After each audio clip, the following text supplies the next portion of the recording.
Bem, boa noite a todos e a todas. Estamos aqui mais uma vez reunidos, pela primeira vez no ano de 2021.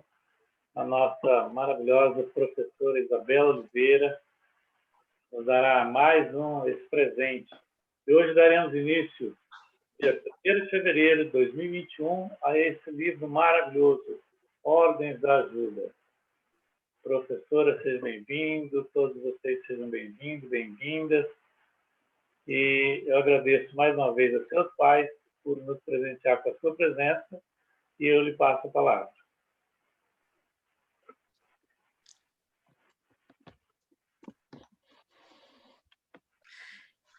E vamos agradecer também o Hamilton, não é, Geraldo? O Hamilton Plácido, que abriu esse grupo de estudos. Agradecer a todos que participaram no ano passado. Nós fizemos uma leitura muito linda do livro Olhando para a Alma das Crianças. Lembrando que esse grupo de estudos é um momento onde a gente pratica a filosofia do Bert Hellinger, conhecendo a sua obra. Esse grupo é um grupo de educação sistêmica, no sentido de que ele tem uma abertura especial para os professores, para os profissionais da área da educação, para que possam tirar suas dúvidas, possam acompanhar as leituras e possam tirar suas dúvidas, fazer perguntas e nos trazer estudos de caso. Então, eu agradeço muito a cada um de vocês, ao Geraldo, a todas as pessoas, ao Bert e a Sofia, Alberto, que nos deixou essa obra de 110 livros. Nós temos aqui hoje esse livro maravilhoso que foi sugerido pelo Geraldo, Ordens da Ajuda, que foi um dos grandes descobrimentos do Bert Hellinger, alguns dos princípios básicos da vida, só que aplicados ao âmbito da ajuda profissional. Um livro que foi editado no Brasil em 2005, mas que foi editado originalmente em alemão no ano de 2003. Então, considerando que a obra do Bert Hellinger começa aí no início da década de 90, mais ou menos, acho que foi 94, 95, quer dizer, a gente já tem um Bert Hellinger que já passou aí bem uns quase 10 anos, escrevendo sobre a constelação familiar. Não apenas praticando e trabalhando com a constelação familiar, que isso nós sabemos que começou, primeiro que já fazia parte do próprio trabalho dele como terapeuta, como ajudante, e também, mais especificamente, a partir de 1980, quando ele conheceu o trabalho da psiquiatra Thea Schofender, e a partir daí começou a desenvolver o seu próprio trabalho. Então, esse é o livro que nós vamos ler, e muito agradecida a todos, especialmente também a Manuela, que se dispôs a fazer essa leitura de hoje. Posso começar, Geraldo? Eu pedi para ler o primeiro poema, porque realmente, gente, é maravilhoso. Olha como ele começa o livro Ordens da Ajuda. Sabedoria. O sábio concorda com o mundo tal como é, sem temor e sem intenção. Está reconciliado com a efemeridade e não almeja além daquilo que se dissipa com a morte. Conserva a orientação porque está em harmonia e somente interfere o quanto a corrente da vida o exige. Pode diferenciar entre é possível ou não, porque não tem intenções. A sabedoria é o fruto de uma longa disciplina e exercício, mas aquele que a possui sem esforço. Ela está sempre no caminho e chega à meta, não porque procura, mas porque cresce. Então, aqui a gente já tem o essencial daquilo que nós precisamos construir em nós mesmos através do nosso estudo de toda a obra do Bert Hellinger e dos cursos que fazemos vivenciais, e também algo muito importante para o nosso trabalho enquanto ajudantes, seja com a constelação ou em qualquer outra profissão.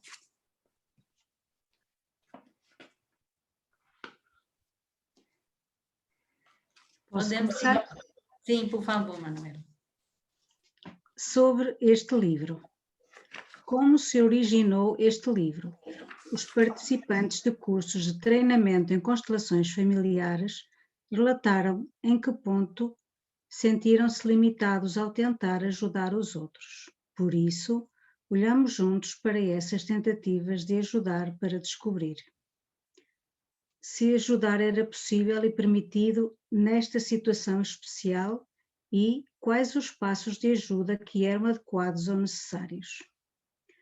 Nós interrompemos assim que encontramos os passos essenciais. Dessa forma, treinamos juntos como ajudar o outro apenas até o ponto em que ele necessita e como deixá-lo imediatamente em sua independência, quando ele percebe o essencial para si.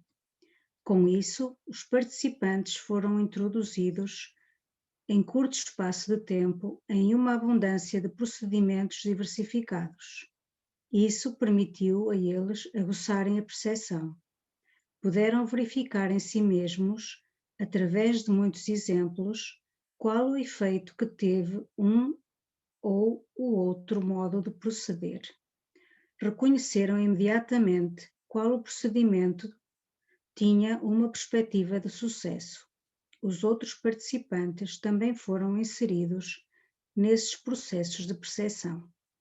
Bert Hellinger, junho de 2003.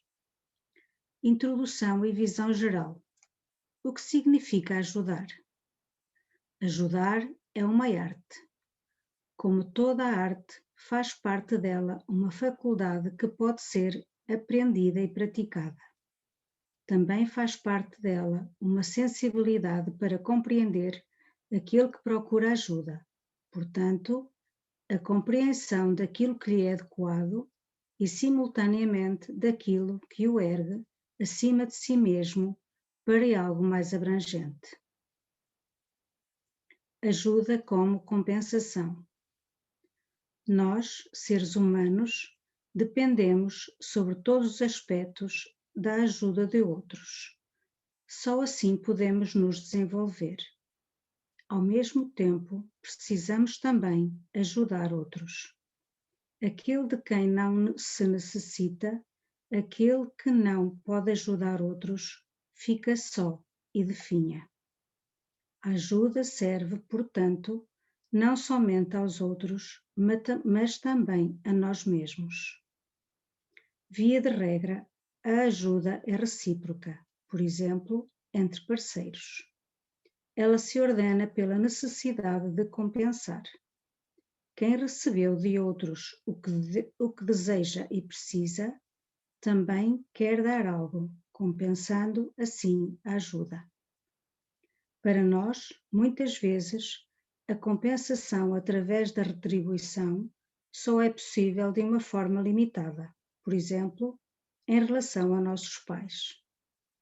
O que eles nos presentearam é grande demais para que possamos compensar, retribuindo com algo. Assim, só nos resta, em relação a eles, o reconhecimento pelo presente que nos deram e o agradecimento que vem do coração.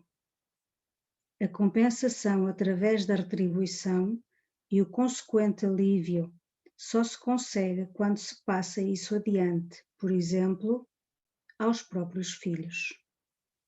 Portanto, o tomar e o dar acontecem em dois níveis. O primeiro, que ocorre entre pessoas equiparadas, permanece no mesmo nível e exige reciprocidade. No outro, entre pais e filhos, ou entre superiores e necessitados, existe um desnível. Tomar e dar se assemelha aqui a um rio que leva adiante o que recebe em si. Este tomar e dar é maior, tem em vista o que vem depois. O ajudar dessa maneira aumenta o que foi presenteado. Aquele que ajuda é tomado e inserido em algo maior, mais rico e duradouro. Essa ajuda pressupõe que, primeiro, nós próprios tenhamos recebido e tomado. Somente assim teremos a necessidade e a força de ajudar outros, principalmente quando essa ajuda exige muito de nós. Ao mesmo tempo, pressupõe que aqueles que queremos ajudar também necessitam e desejam aquilo que podemos e queremos dar a eles. Caso contrário, a nossa ajuda se perde no vazio. Se para ao invés de unir. A primeira ordem da ajuda. Não, só um pouquinho, Manuela. Vamos só parar um pouquinho aqui para poder falar um pouco, porque, na verdade, está um texto muito denso, que ele quase que faz um resumo de tudo. Então, antes da gente entrar nas ordens, vamos ver o que ele já nos explicou aqui, né? Então, primeiro, como eu disse, ele nos falou do que é essa sabedoria, que é a condição necessária para essa ajuda, né? E que é todo o nosso processo de crescimento enquanto seres humanos. Depois, logo que ele vai abrindo o livro, ele vai falar que a primeira coisa que nós precisamos prestar atenção é se a ajuda é possível. Se a ajuda é possível e depois quais são os passos essenciais e quando a gente encontra esse passo essencial ou essas informações essenciais, nós paramos. Então, também faz parte desse processo da ajuda saber parar de ajudar, né? Saber quando deixar a pessoa na sua independência para que com esta informação que veio à tona, né, com esse passo que apareceu, a pessoa possa seguir o seu caminho. Né? E também ele fala outra coisa na introdução sobre a necessidade de nós aguçarmos a nossa percepção por meio do trabalho enquanto representantes, pois por meio desse trabalho como representantes nós vamos poder entender o que é o resultado de um determinado procedimento ou um outro procedimento, que pode ser simplesmente um representante numa determinada posição ou em outra posição. Né? Então, a ajuda ela tem ordens, mas também necessita de nós que treinemos a nossa percepção. E depois ele vem nos mostrar o que significa ajudar na compreensão de Bert Hellinger. Né? Então, é uma arte que também necessita de uma determinada faculdade, ou seja, do desenvolvimento de determinados aspectos, como eu comentei, em relação à nossa percepção, e especialmente de uma sensibilidade para poder compreender o outro, né? Ou seja, quando alguém vem até mim, se eu estou cheia de pré-julgamento, se eu estou cheia de o que quer que seja, eu muitas vezes não consigo nem ter simpatia ou, melhor, empatia por aquela pessoa. Então, eu tenho que ter uma sensibilidade para poder compreender quem procura ajuda, né? E também uma sensibilidade para entender o que é adequado, né? E também aquilo que vai além daquela pessoa. Né? Então, a ajuda do Bert Hellinger ela é nunca uma ajuda que olha apenas para a pessoa, ou para a sua família, ou para a transgeracionalidade, ela é uma ajuda que olha para além de tudo isso. Né? Então, a gente fala educação sistêmica, mas a gente poderia dizer que é educação sistêmica, no sentido que compreende as partes de um sistema, mas ela também é integral, porque tem algo muito maior e, inclusive, misterioso. Então, todo o trabalho do Bert Hellinger inclui essa dimensão. E depois Bert Hellinger diz que o processo da ajuda é natural, ninguém vive sem ajuda, e veja o que acontece. Quem não ajuda o outro fica só e definha. Então, assim, a ajuda também é como se fosse um alimento da nossa existência enquanto seres humanos, em seres humanos numa coletividade, né? Ela serve a nós, nos alimenta e serve ao outro. Né? E, via de regra, o que ele falou é que essa ajuda é uma ajuda recíproca e que ela segue determinadas ordens, mas especialmente a necessidade de compensação. E a necessidade de compensação é justamente o que nos leva à terceira ordem do amor, a esse princípio básico da vida, de que as trocas necessitam de equilíbrio entre iguais, né, neste nível, e que entre por exemplo, pais e filhos, essa compensação ela só pode acontecer quando eu retribuo o que eu recebi e passo adiante. Como? Reconhecendo os pais e agradecendo a eles. Né? Então, é isso que ele diz, é uma necessidade de compensar, essa nossa necessidade de compensação muitas vezes é limitada, nem sempre eu posso compensar tudo. Ele deu o exemplo dos pais, mas muitas vezes eu não posso compensar alguma coisa na medida do que o outro me dá. A nossa compensação muitas vezes é limitada, por isso ela é mais um processo interno. né? Então, e percebam outra coisa importante. Bert Hellinger fala do processo de tomar e dar, não de dar e tomar.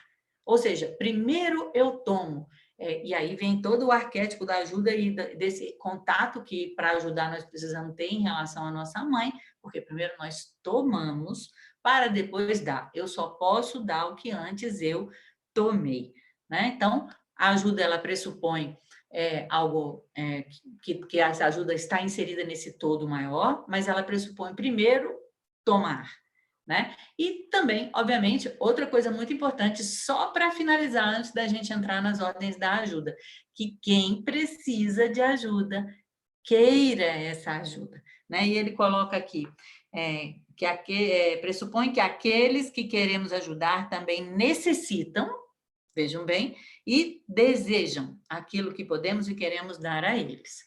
Tá? Então, eu acho que a Bert Hellinger não só explica o que é ajuda, mas todos os pressupostos que estão envolvidos nessa ajuda. Então, seriam esses meus comentários, e eu gostaria de saber se alguém tem alguma pergunta ou algum outro comentário. Aqui já tem a Renata, né?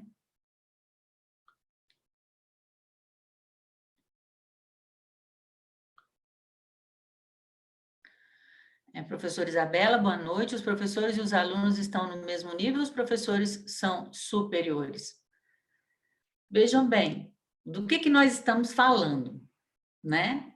Se nós falarmos como seres humanos, olha, todos nós temos uma mesma essência de vida, divina, né? Então, poderíamos dizer que temos uma igualdade essencial, mas cada um, como Bert Hellinger diz, né? E daí vem a primeira ordem do amor, ou seja, todos têm o mesmo direito de pertencer, né? Só que tem uma ordem onde cada um vem no tempo, né? Que é a ordem da precedência, que é a segunda ordem, que também faz muito bem à nossa alma. Então, digamos que os professores vieram antes no tempo, né? Então, eles estão antes no tempo, na ordem da precedência, e dentro da estrutura escolar existe uma ordem da hierarquia, que é uma outra ordem. Sim, os professores estão numa outra ordem hierárquica dentro da escola. Então, como vocês podem perceber, existem diferentes perspectivas sobre essa relação que se estabelece entre os professores e os alunos. E quando nós vamos observar essa relação no aspecto da necessidade de compensação, quer dizer, em relação à terceira ordem do amor, que é o equilíbrio, se é semelhante ao que acontece com os pais. Os alunos nunca podem, como é que eu posso dizer, retribuir tudo que receberam dos professores. Eles não apenas recebem dos professores aquilo que eles ensinam enquanto conteúdo, mas o que eles são enquanto exemplo de vida, né? Por isso, é tão importante que, de alguma maneira, essa relação professor-aluno, ela possa estar saudável, porque o que faz bem para o aluno?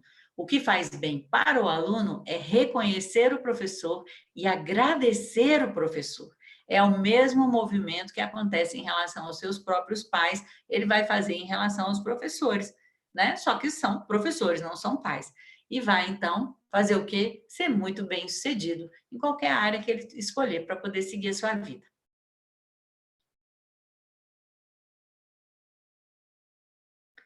Ficou claro, Renata? Ficou, professora, muito claro, obrigada. De nada. Mais algum comentário, alguma pergunta? Então, podemos prosseguir. A primeira ordem da ajuda. A primeira ordem da ajuda consiste, portanto, em dar apenas o que se tem e somente esperar e tomar o que se necessita. A primeira desordem da ajuda começa quando uma pessoa quer dar o que não tem e a outra quer tomar algo de que não precisa. Ou quando uma pessoa espera e exige da outra algo que ela não pode dar, porque ela mesma não tem.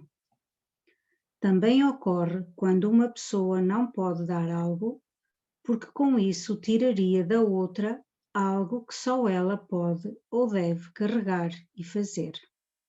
Portanto, existem limites no dar e tomar. Pertence à arte da ajuda a percebê-los e se submeter a eles. Essa ajuda é humilde. Muitas vezes renuncia à ajuda em face da expectativa e também da dor. Nas constelações familiares nos é mostrado o que o ajudante deve exigir, tanto de si como daquele que procura a sua ajuda. Essa humildade e essa renúncia contradizem muitas ideias tradicionais sobre a maneira correta de ajudar e, frequentemente, expõem o ajudante a graves acusações e ataques. Ok, vamos devagar, porque aqui tem muito, então eu quero que isso fique muito bem gravado em vocês. Então, vamos pensar um pouquinho sobre a primeira ordem, inclusive trazendo para o nosso dia a dia com exemplos. Então, a primeira ordem da ajuda é dar apenas o que se tem e somente esperar e tomar o que se necessita. Então, o que isso significa? Como eu já falei anteriormente, que nós vamos tomar inicialmente dos nossos pais, dos nossos professores, dos nossos ex-companheiros, o que quer que seja. Nós vamos tomar de quem veio antes, né, para que a gente possa dar a quem necessita. E aí vai de todo aprendizado que você possa ter na sua vida por meio das ditas doenças, das ditas dificuldades e problemas, que na verdade são maravilhosos mestres para o nosso crescimento, né? Agora, a desordem. E aí eu quero mostrar para vocês, no dia a dia, como é que ela acontece, e vocês também podem me ajudar. A primeira desordem da ajuda começa quando uma pessoa quer dar o que não tem. Então, eu não tenho, como é que eu posso dar? Né? Então, muitas vezes, aqueles ajudantes que querem ajudar todas as pessoas do mundo e que onde a ajuda não tem limite e pode tudo, mesmo que a pessoa esteja ali morrendo, ela quer que a pessoa viva de qualquer maneira. Então, essa pessoa está dando algo que ela não tem. E a outra são os tomadores perpétuos. Ou seja, eu não preciso, mas o outro tem, eu achei bonito, eu quero. Eu não preciso exatamente disso, mas quem sabe pode me ajudar. Então, aí a gente tem que começar a prestar atenção aonde isso acontece na nossa vida. E se vocês tiverem algum exemplo, vocês podem colocar. Então, tomar o que não precisa, está em desordem, e outra desordem. Uma pessoa espera e exige de outra algo que ela não pode dar. Como isso acontece entre casais? Um espera algo do outro que o outro não pode dar. Muitas vezes, uma pessoa só dentro de um relacionamento, um separado, por exemplo, um pai, só pode dar, entre aspas, a pensão. Não consegue estar com o filho todas as 24 horas. Então, onde vai começando a acontecer os problemas com as desordens da ajuda, né? Outra coisa, muitas vezes eu quero ajudar uma pessoa, mas eu não posso ajudar essa pessoa, porque quando eu ajudo essa pessoa, eu estou tirando dela a força que ela tem para ajudar-se a si mesma. Essa é uma outra desordem da ajuda. Ou seja, tem algo que só essa pessoa pode resolver, só essa pessoa pode carregar, e eu tenho que perceber que eu não posso ajudar. E esse não poder ajudar é muitas vezes muito duro, especialmente quando chega um cliente de constelação e senta do seu lado e você vai ter que dizer para ele que não volta para o seu lugar, como Beth Hellinger costumava dizer, tá? Então, outra coisa, né, que aqui é muito importante, olha que vocês observem que ela está na primeira ordem da ajuda, que é a postura do ajudante. É uma ajuda humilde, ou seja, é uma ajuda pequena, é uma ajuda que está em sintonia com a possibilidade da ajuda acontecer, né? E essa humildade, ele coloca aqui, essa renúncia contradizem muitas ideias tradicionais sobre o que é ajuda. Por quê? Porque você não vai me ajudar. Não é porque ele me mandou para a cadeira, não quis me ajudar. Entendem? Agora, o que está dentro da primeira ordem da ajuda? Também esse respeito a esse limite e essa possibilidade de dizer sim ao próximo, ter empatia para o próximo, ter o que dar para o próximo, mas ao mesmo tempo saber quando não se pode ajudar.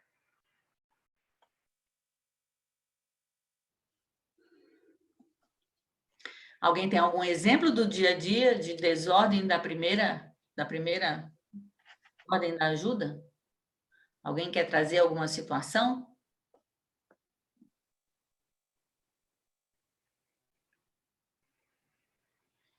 Ok, se não, podemos prosseguir e nós vamos fazer assim, porque quando a gente tem exemplos, fica mais fácil da gente fixar o que são essas ordens. A segunda ordem da ajuda. A ajuda está a serviço da sobrevivência, por um lado, e da evolução e crescimento, por outro. A sobrevivência, a evolução e o crescimento dependem de circunstâncias especiais, tanto externas quanto internas. Muitas circunstâncias externas são pré-estabelecidas e inalteráveis. Por exemplo, uma doença hereditária ou consequências de acontecimentos, da própria culpa ou da culpa de outras pessoas. Quando a ajuda desconsidera as circunstâncias externas ou não as admite, está fadada ao fracasso. Isso vale ainda mais para as circunstâncias internas. A elas pertencem, a elas pertencem a missão pessoal particular, o emaranhamento nos destinos de outros membros da família e o amor cego que, sob a influência da consciência, permanece ligado ao pensamento mágico. O que isso significa? Nos seus pormenores, esclareci minuciosamente no meu livro Ordens do Amor, no capítulo do céu que faz adoecer e da terra que cura. Para muitos ajudantes pode ser que o destino do outro pareça ser difícil e por isso querem mudá-lo. Entretanto, muitas vezes, não porque o outro precise ou queira, mas porque os próprios ajudantes não conseguem suportar esse destino. E quando o outro, mesmo assim, se deixa ajudar por eles, não é tanto porque precise disso, mas porque deseja ajudar o ajudante. Então, essa ajuda se torna tomar e o tomar a ajuda, doar. Portanto, a segunda ordem da ajuda é nos submetermos às circunstâncias e somente interferir e apoiar à medida que elas o permitirem. Essa ajuda é discreta e tem força. A desordem da ajuda seria aqui negarmos ou encobrirmos as circunstâncias, ao invés de olhá-las juntamente com aquele que procura ajuda. O querer ajudar contra as circunstâncias enfraquece tanto o ajudante quanto aquele que espera ajuda ou a quem ela é oferecida, ou até mesmo imposta. O arquétipo da ajuda. O arquétipo da ajuda é a relação entre pais e filhos, principalmente entre a mãe e o filho. Os pais dão, os filhos tomam. Os pais são grandes, superiores e ricos. Os filhos, pequenos, necessitados e pobres. Entretanto, porque pais e filhos estão ligados por um profundo amor mútuo, o dar e o tomar entre eles podem ser quase ilimitados. Os filhos podem esperar quase tudo de seus pais. Os pais estão dispostos a dar quase tudo aos seus filhos. Na relação entre pais e filhos, as expectativas dos filhos e a prontidão dos pais para atendê-las são necessárias e, por isso, estão em ordem. Entretanto, estão em ordem enquanto os filhos ainda são pequenos. Com o avançar da idade, os pais vão colocando limites aos filhos, com os quais eles podem entrar em atrito e, dessa forma, amadurecendo.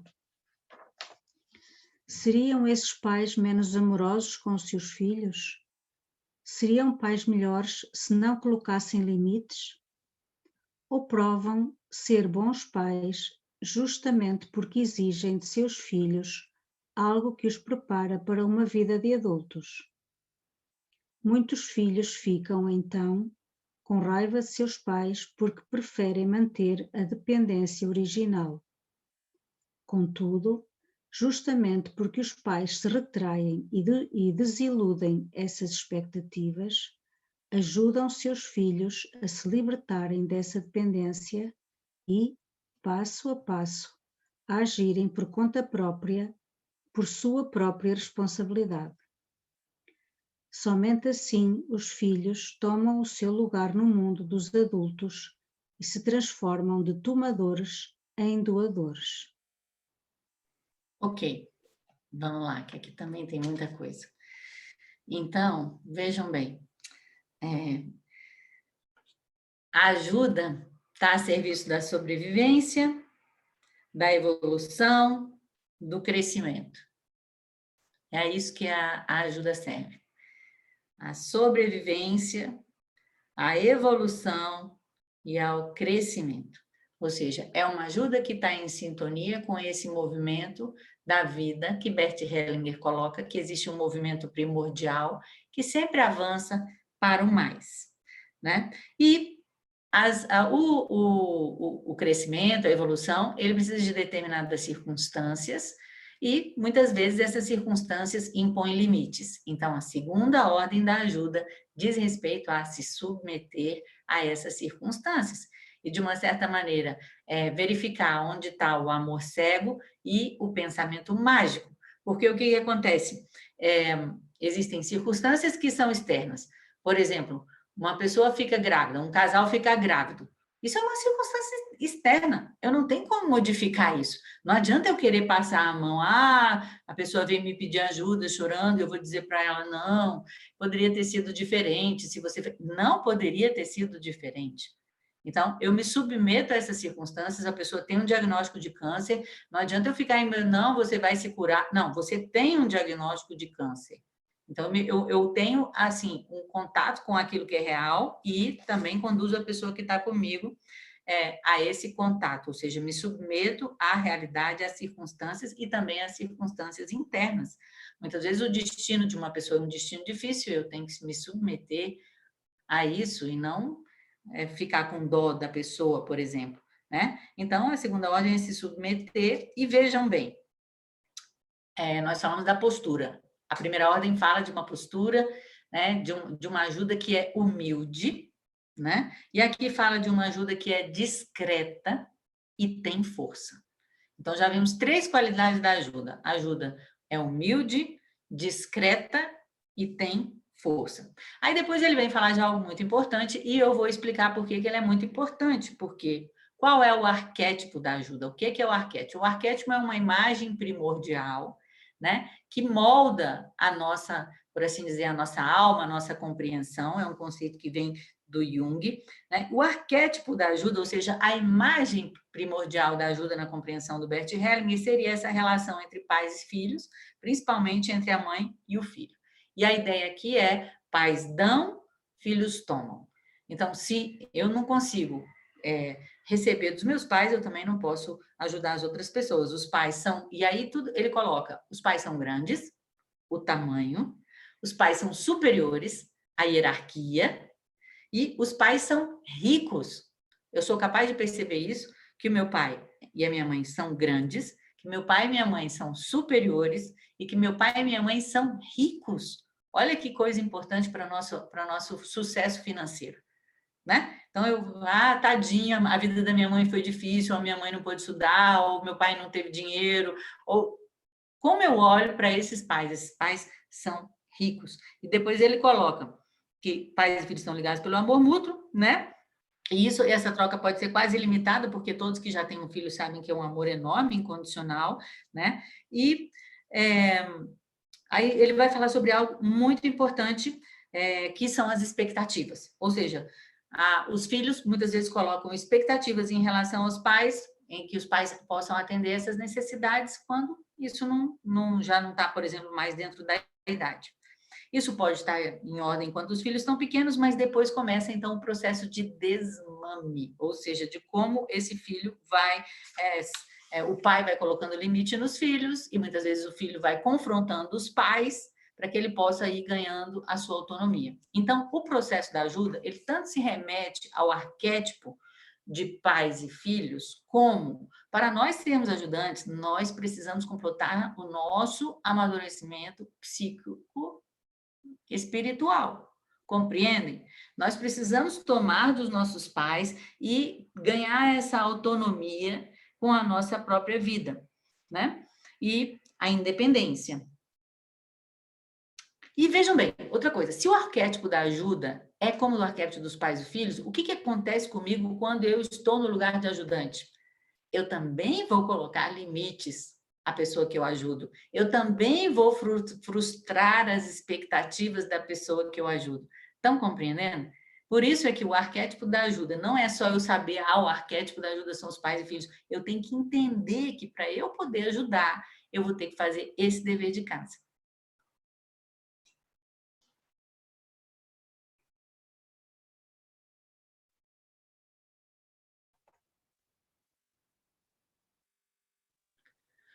A Luzia pergunta, né? Os limites da ajuda com os filhos, como proceder? Então, o fundamento é você, por exemplo, ter aceitado os limites dos seus pais, ou então não questionar, meu pai foi muito duro, me batia demais.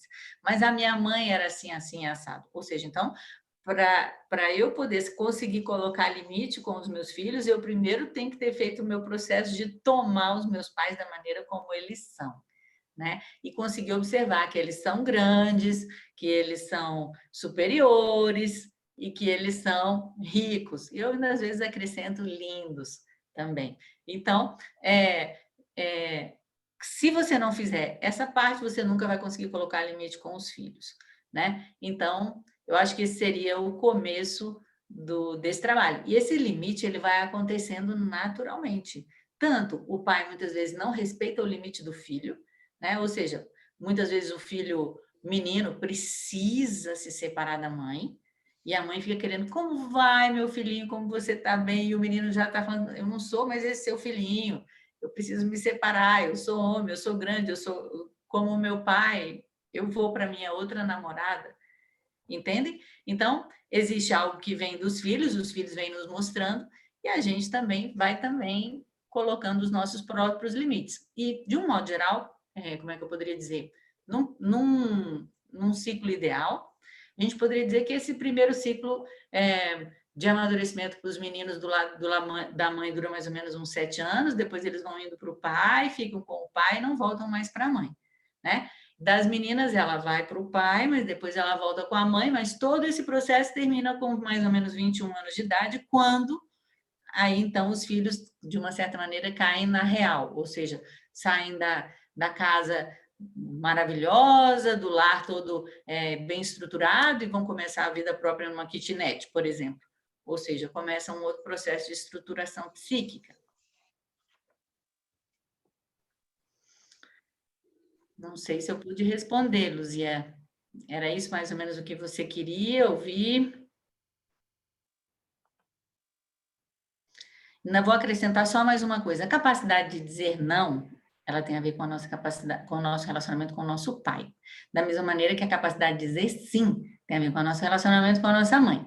Então, se você não consegue colocar no limite com os seus filhos, te sugiro especialmente revisitar a sua relação com o papai.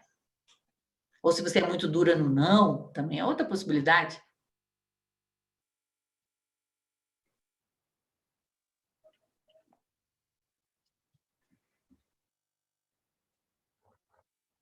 Ficou claro, Luzia, Mônica?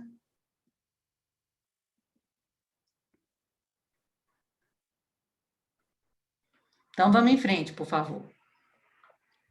A terceira ordem da ajuda. Muitos ajudantes, por exemplo, na psicoterapia e no trabalho social, pensam que precisam ajudar aqueles que procuram ajuda, como os pais ajudam seus filhos pequenos. Inversamente, muitos que procuram ajuda esperam que os ajudantes se dediquem a eles como pais em relação a seus filhos e esperam receber, mais tarde, o que ainda esperam ou exigem de seus próprios pais.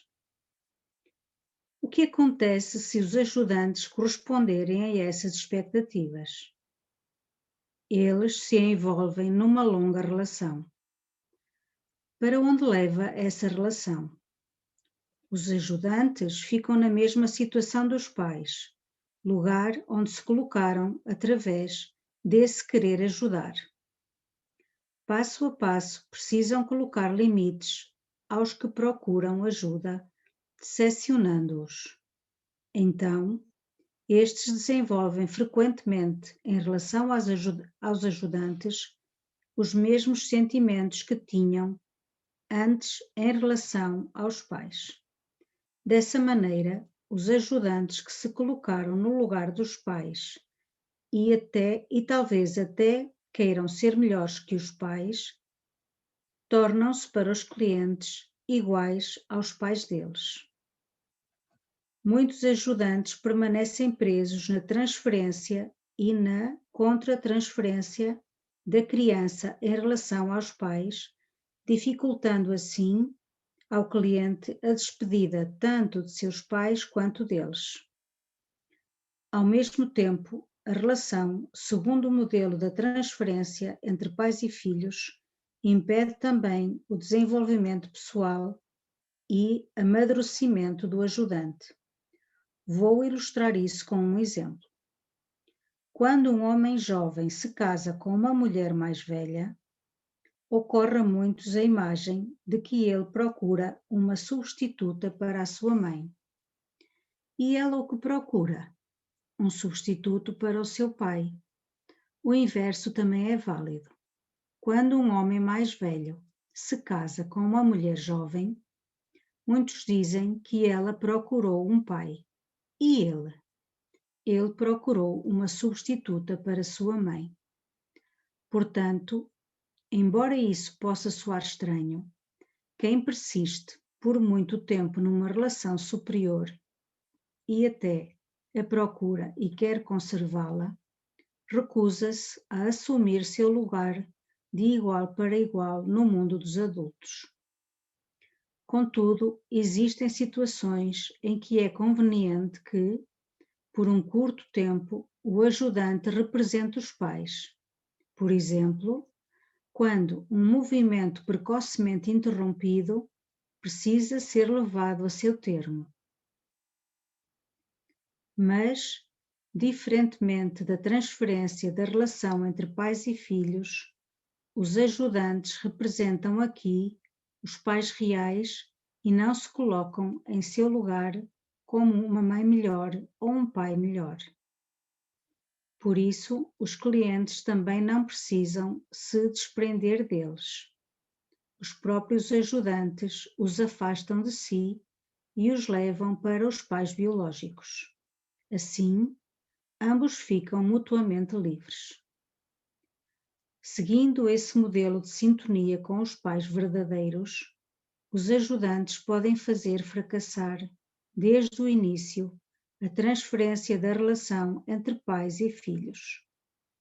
Se eles respeitam de coração os pais de seus clientes, se estão em sintonia com esses pais e seus destinos, os clientes encontram, ao mesmo tempo, nos ajudantes, os seus pais, não podendo mais se esquivar deles. O mesmo é válido quando ajudantes lidam com crianças. Na medida em que somente representam os pais, os clientes podem se sentir acolhidos junto a eles.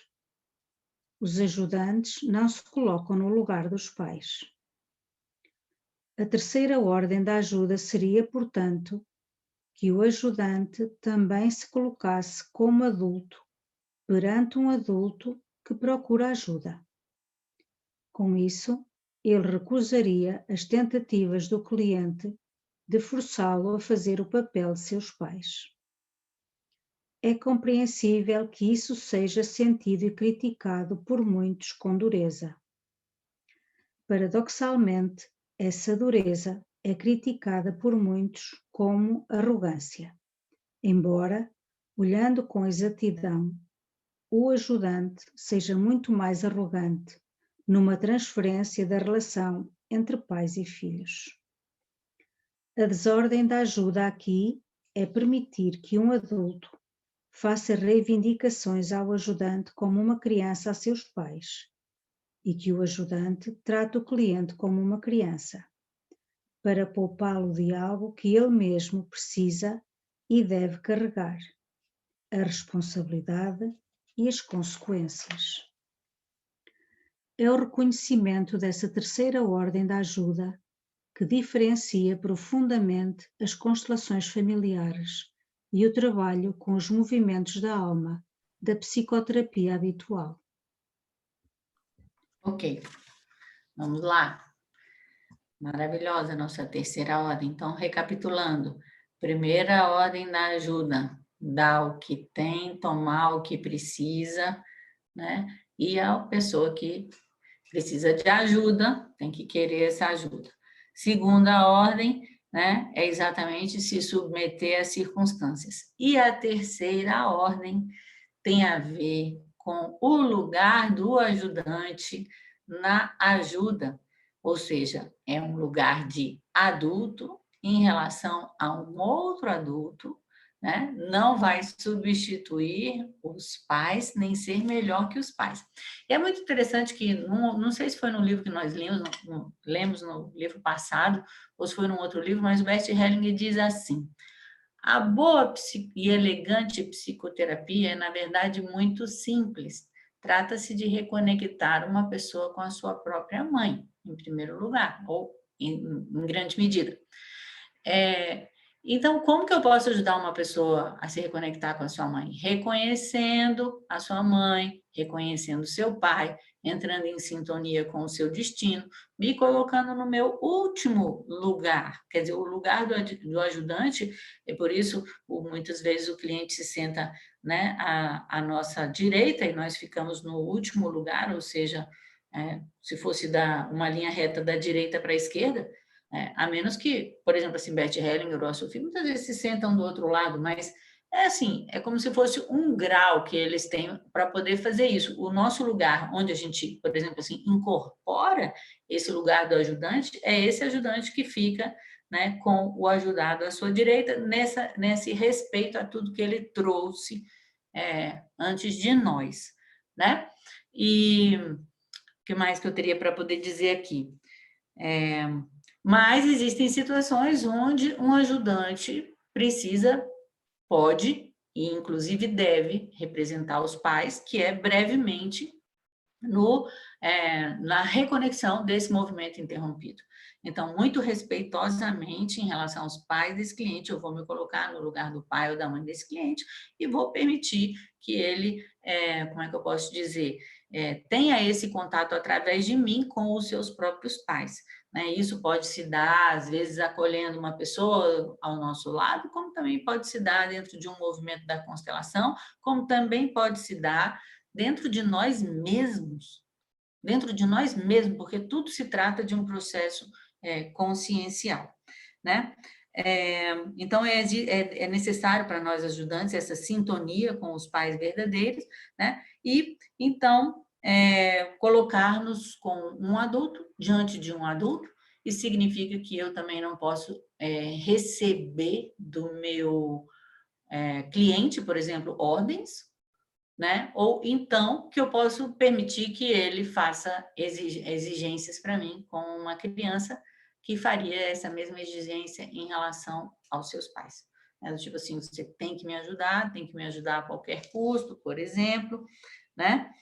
Ou então que ele queira que eu faça algo por ele, que na verdade só ele pode e deve carregar. Então, é uma desordem da ajuda quando eu quero fazer algo por alguém que, na verdade, essa pessoa tem que fazer por si mesma. Eu estou, inclusive, impedindo que essa pessoa cresça quando eu faço isso.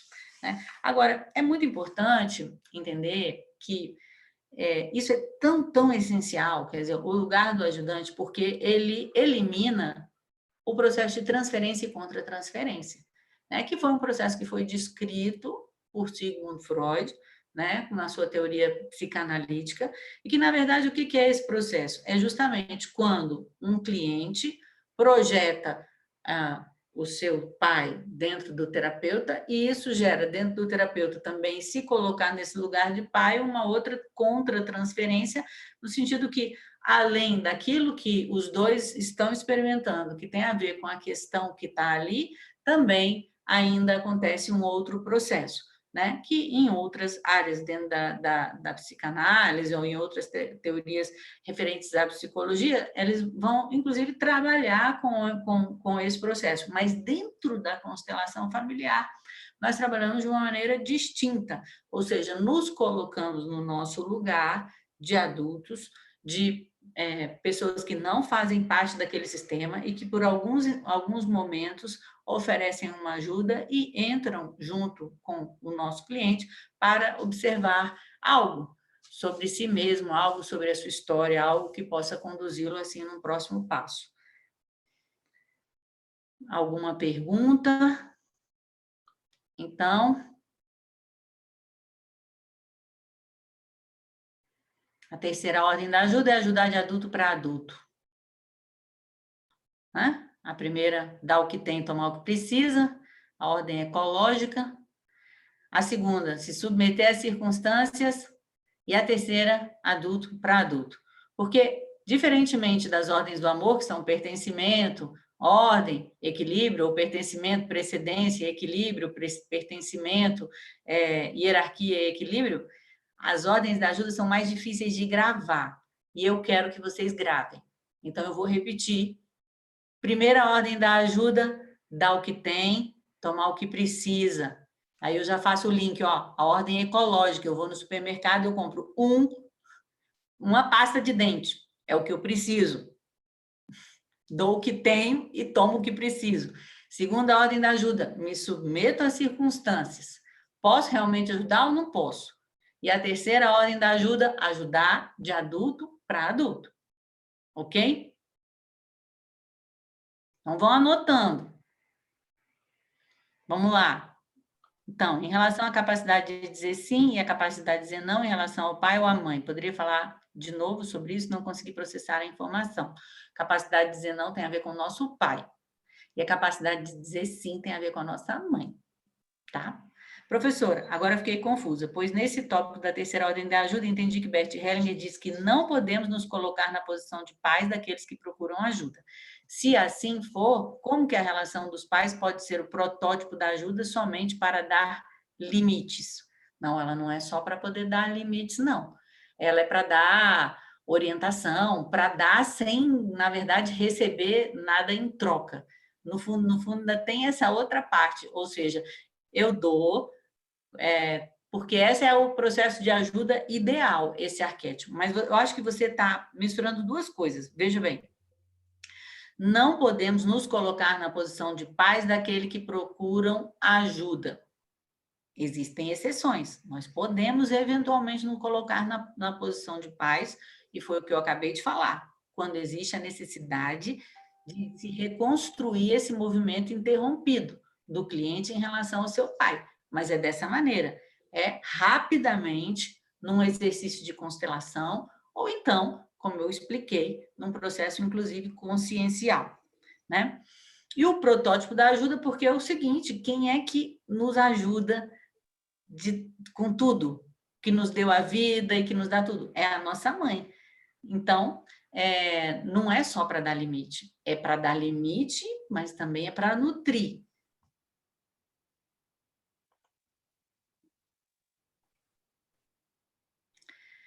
Renata, ficou mais claro?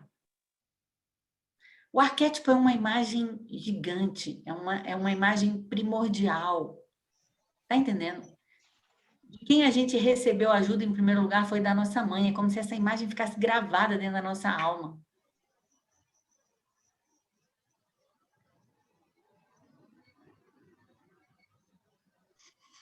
Ok? Mais alguma pergunta? Mais algum comentário?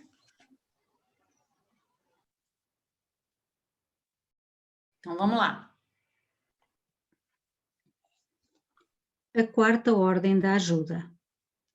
Sob a influência da psicoterapia clássica, muitos ajudantes frequentemente encaram seu cliente como um indivíduo isolado. Com isso, também ficam facilmente em perigo de uma transferência da relação entre pais e filhos. O indivíduo é parte de uma família. Somente quando o ajudante o percebe como uma parte de sua família é que ele percebe de quem o cliente precisa e a quem ele talvez deva algo. Logo que o ajudante o vê junto com seus pais e ancestrais, e talvez também com seu parceiro e seus filhos, ele o percebe realmente.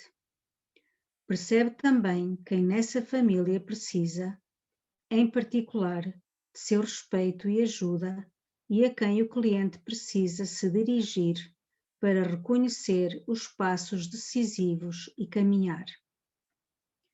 Isso significa que a empatia do ajudante deve ser menos pessoal, mas, sobretudo, sistêmica. Ele não se envolve num relacionamento pessoal com o cliente. Esta é a quarta ordem da ajuda. A desordem da ajuda seria, aqui, se outras pessoas essenciais que, por assim dizer, têm nas mãos a chave para a solução, não fossem olhadas e honradas. A elas pertencem, sobretudo, as pessoas que foram excluídas da família, por exemplo, porque os outros se envergonharam delas. Também aqui, o grande perigo é que essa empatia sistêmica seja sentida como dura pelo cliente, principalmente por aqueles que fazem reivindicações infantis ao ajudante. Pelo contrário, aquele que procura uma solução de maneira adulta sente o procedimento sistêmico como uma libertação e uma fonte de força. Ok, vamos lá. Então, a quarta ordem da ajuda é a empatia sistêmica. Fácil de lembrar. A quarta ordem da ajuda é: eu não ajudo só uma pessoa, eu ajudo a toda a família, né? Quem na família, então, realmente precisa de respeito? Quem na família realmente precisa de ajuda? Quem é que o cliente precisa reconhecer, né? E a quem ou para quem ele precisa se dirigir? Então, ele está nos dando o beabá. Então, eu, como ajudante, eu preciso, na verdade, não olhar só para o cliente, mas eu preciso olhar para todo o sistema dele. Esse sistema dele não inclui apenas os antepassados, mas podem incluir, como a gente já sabe, um conjunto mais amplo de pessoas e de informações, né? E eu tenho que perceber, né? Quem é que precisa de respeito, quem é que precisa de ajuda, a quem esse cliente precisa reconhecer, a quem ele precisa se dirigir, o que é o mais essencial, né? E a desordem da ajuda, então, seria não olhar para essas pessoas, que na verdade são as pessoas que têm a chave da solução e, de um modo geral, são os excluídos. E vejam bem que ele também nos dá uma chave muito importante, são aquelas pessoas que envergonharam a família, né? E ele mostra que essa empatia ela pode soar dura para o cliente, porque o cliente quer que a gente olhe para ele, para a dor dele, e na verdade quando, por exemplo, eu estou tratando eu sou advogada, eu tenho como é que se diz, um processo de herança, e eu vou olhar não só para a pessoa que vem me procurar, mas eu vou olhar para todos os herdeiros, tá entendendo? Mas ao mesmo tempo para aquela pessoa que é uma pessoa adulta, né? Ou seja, para uma pessoa mais madura, ela pode perceber que não adianta só ela ficar bem, por exemplo, no caso da herança, e todos os outros não serem atendidos. Então, a pessoa adulta percebe essa ajuda, que está em sintonia com todo o sistema, de uma maneira libertadora. Ok? Alguma pergunta?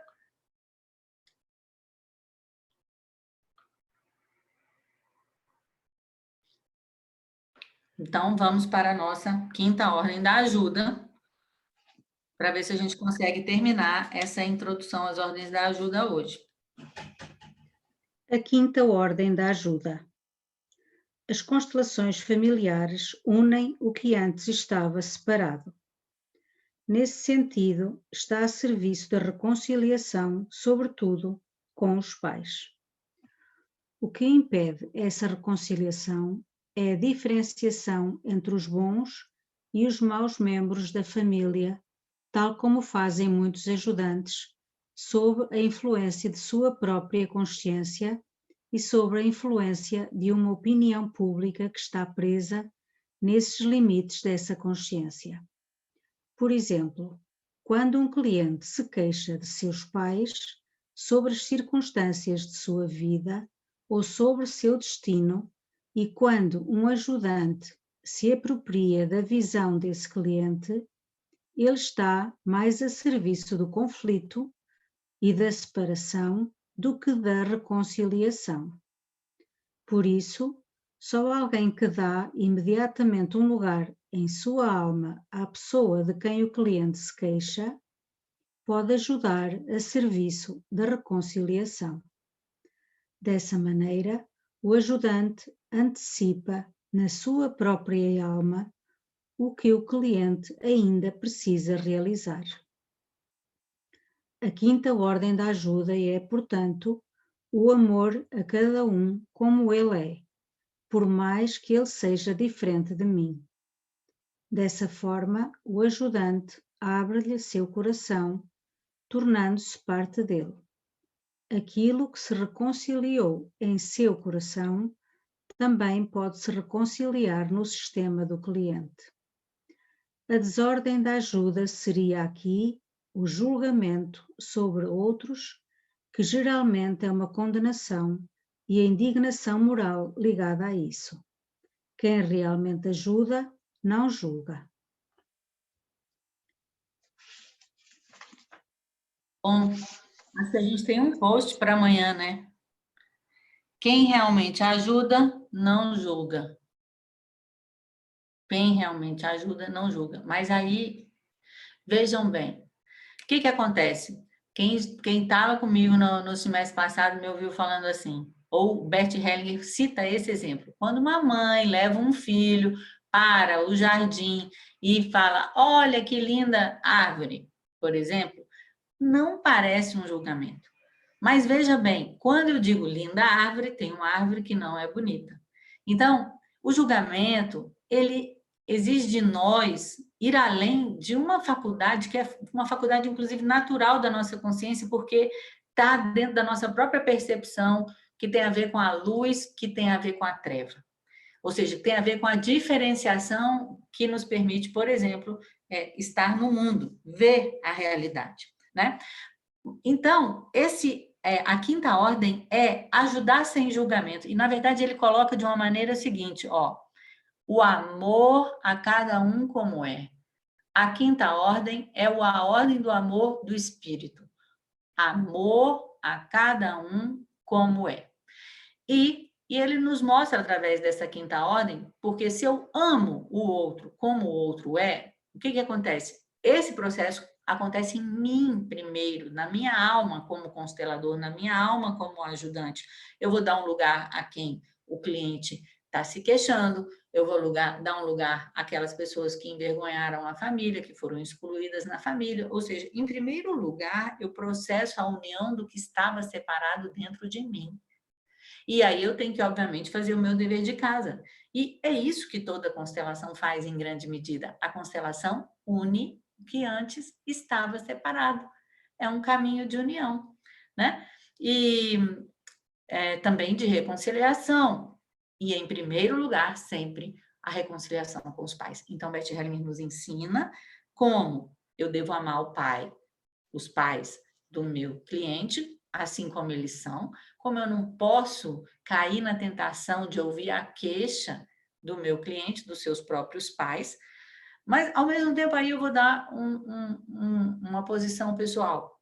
Muitas vezes o cliente fala do pai ou da mãe e você fica do lado do pai ou da mãe, então isso é uma dança, porque você, na verdade, também não vai ficar do lado do pai e da mãe, você precisa colocar todos os lados dentro de você, entende? O lado do filho, o lado dos pais e o lado das outras pessoas que estão dentro do sistema, né? Então, você não vai tomar a queixa desse cliente, nem tampouco vai ficar do lado dos pais, você vai dar um lugar na alma a todas as pessoas e, obviamente, especialmente a quem o cliente não consegue fazer, né? Ou seja, o ajudante realiza em si mesmo uma constelação.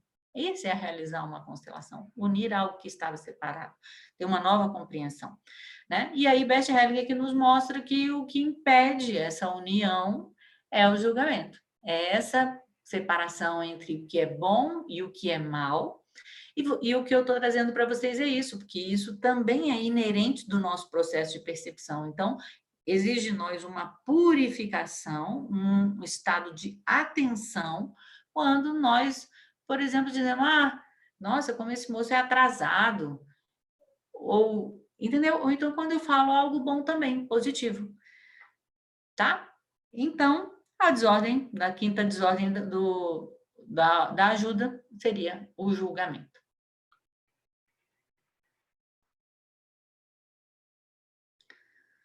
Mais algum comentário, alguma pergunta sobre essa quinta ordem? Então, eu posso amar tudo e a todos como são, né? Então, assim, esse daí é o que o Bert Hellinger chama de outro amor, de o amor do espírito, e essa é a nossa prática mais profunda, mais significativa enquanto, digamos assim, estudantes dessa escola ou pessoas que estão buscando o seu crescimento com a filosofia do Bert Hellinger.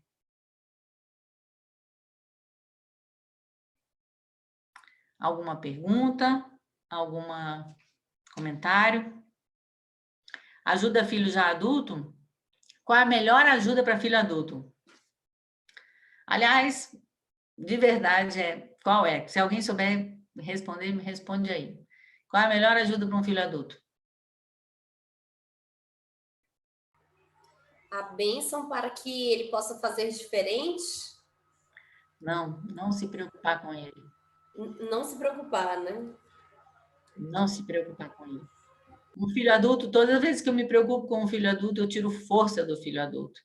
Então, começa daí, né? E a bênção eu vou dar ou eu não vou dar, muitas vezes não, eu posso até não dar a minha bênção, e isso fica marcado para o meu filho como, não, esse caminho eu não abençoo, isso eu não abençoo. Mas quando eu me preocupo com ele, aí eu não estou reconhecendo que ele já é um adulto, que ele já pode lidar com tudo, mesmo que esse tudo seja muito pesado, o que a ele coube. Porque muitas vezes pode caber isso para os nossos filhos. Nós não sabemos. Principalmente quando se trata de dinheiro, a Mônica está falando. Né? Eu tenho uma... Desculpa. A Mônica falou que se trata, principalmente quando se trata de dinheiro, ela está falando, poderia falar, ajuda filhos já adultos? Uai, a dificuldade aí é por que você não consegue deixar de dar como se ele fosse incapaz de ganhar o seu próprio dinheiro. Mas, entende? Sempre começa na gente mesmo.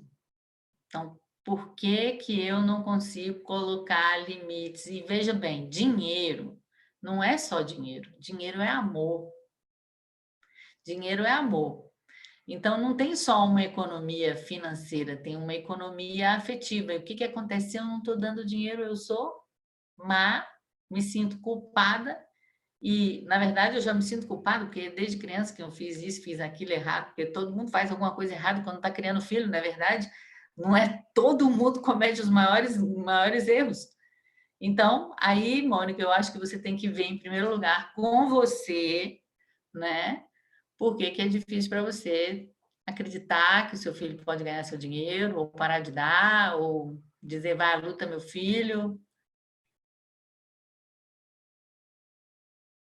Mas a ajuda é sempre sistêmica, isso é só uma parte, você é uma coisa, ele é outra, para a gente poder ver isso, a gente tem que olhar o todo. Quando se trata, agora de... Clélia, e a ajuda ao filho pequeno? Nossa, a ajuda ao filho pequeno, a minha ginecologista dizia, gravidez são 9 meses dentro da barriga, 3 fora, então começa num processo de simbiose total com a mãe, e depois ele vai ganhando a autonomia, vai ganhando autonomia.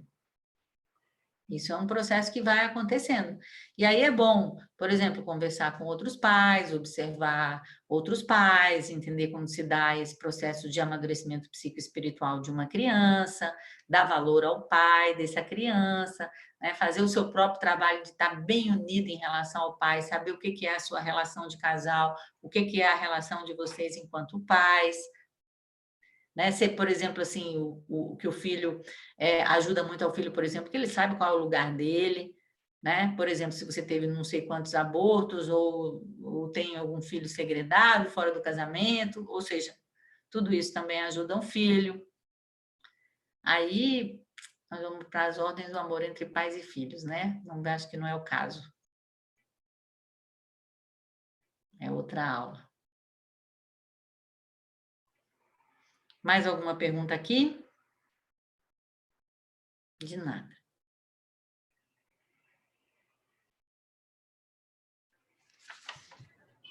Oi, Isabela.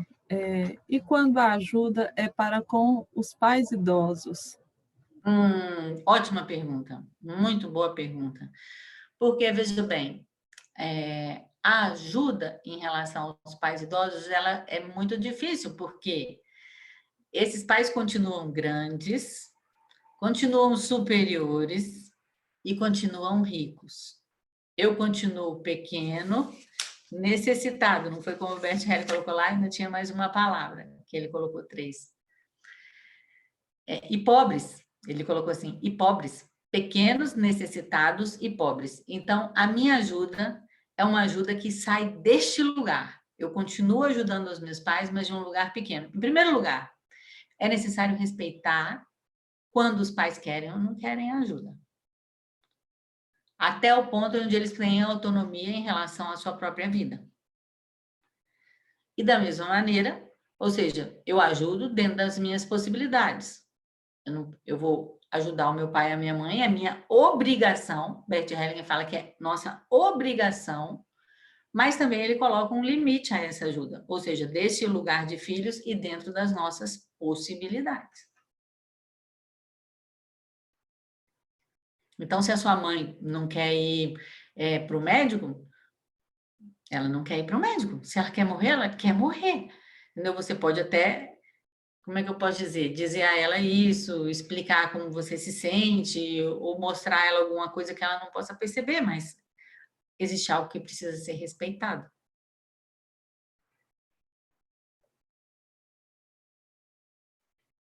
Né? E aí então, às vezes, uma filha fica muito querendo, mas a mamãe tem que arrumar o cabelo, a mamãe não está se cuidando. Então, começa a cuidar da mãe como se fosse a própria filha. E aí, o que acontece? Nós perdemos. Nós perdemos os nossos próprios pais, porque mesmo ajudando os nossos pais, é o nosso momento também de estarmos tomando, porque esse é o nosso lugar e é aquilo para qual a gente se destina nessa relação de pais e filhos. Então, é tomar em primeiro lugar e depois dar desse lugar de pequenos e dentro das nossas possibilidades.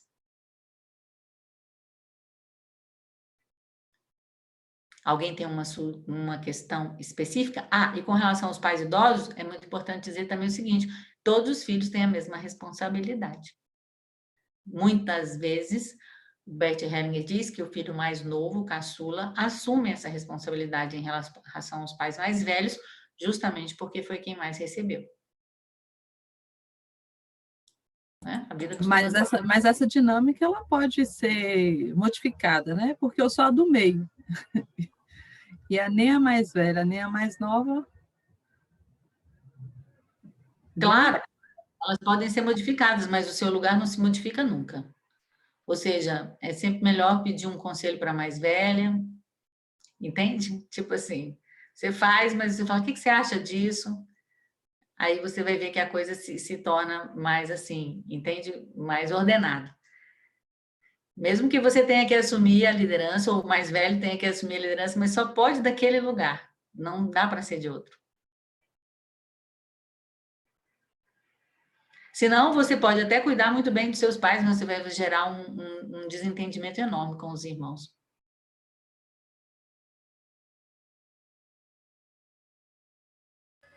esse desentendimento eu notei quando a mãe da minha mãe ficou doente, ela ficou acamada, ela teve um AVC e aí eles tiveram que ir lá se organizar para ver quem cuidava. E tinha uma briga muito feia entre as irmãs, muito feia. E a minha mãe, que era a caçula, e ela sofria muito porque as mais velhas eram mais velhas e mandavam mais na situação, né? E, Não, Clélia. enfim, assim, foi uma coisa lá que eu nunca tinha visto eles brigando tanto. E depois que minha avó foi embora, que ela fez a passagem, hoje em dia eles não brigam mais tanto, assim. O conflito, ele dissolveu bastante. Sim, isso acontece. E é isso que eu falei, mas eu vou te chamar a atenção para uma coisa que você falou. Certo. Falou assim, a briga feia. Julgou, né, o conflito. Isso. Então, assim, e da mesma maneira que eu estou mostrando isso, por favor, vocês me mostrem também. Tá bom, obrigada. Porque nós, é assim, tomando consciência das pequenas maneiras como nós nos expressamos em relação ao que vai acontecendo, que nós vamos crescendo uns aos outros. Então, muito obrigada a todos. Nós vamos parar aqui. Eu sei que nós não lemos muitas páginas, mas eu acho que nós fizemos uma bela revisão das ordens da ajuda. E agora nós vamos entrar na próxima aula na percepção, que é necessária para isso, e nos exemplos. Ok? Agora, só para fechar, com a nova constelação não mudou nada, né? Essa questão das ordens da ajuda. Que eu tenho seguido você e... Eu vejo assim, eu acho que ela se tornou mais exigente no sentido de que essa ajuda ela se processa em grande medida porque as novas constelações elas são caracterizadas por serem movimentos sem palavras, nem mesmo sem saber qual é a questão do cliente, ou seja, então é mais exigente, né? Que eu tenho que fazer essa união dentro de mim mesma, fazer esse trabalho sem julgamento dentro de mim mesmo, para que isso possa se manifestar nos movimentos de todos ali também, com a minha contribuição. Tá?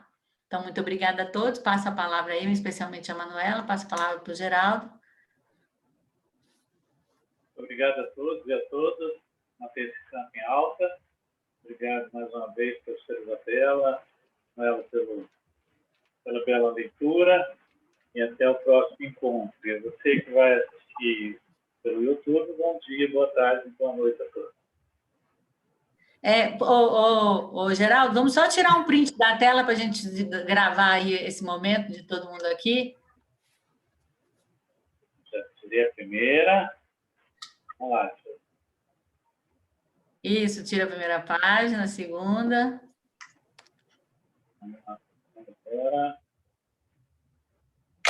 Isso. Até semana que vem, pessoal. Tudo de bom. Boa noite a todos. Boa noite.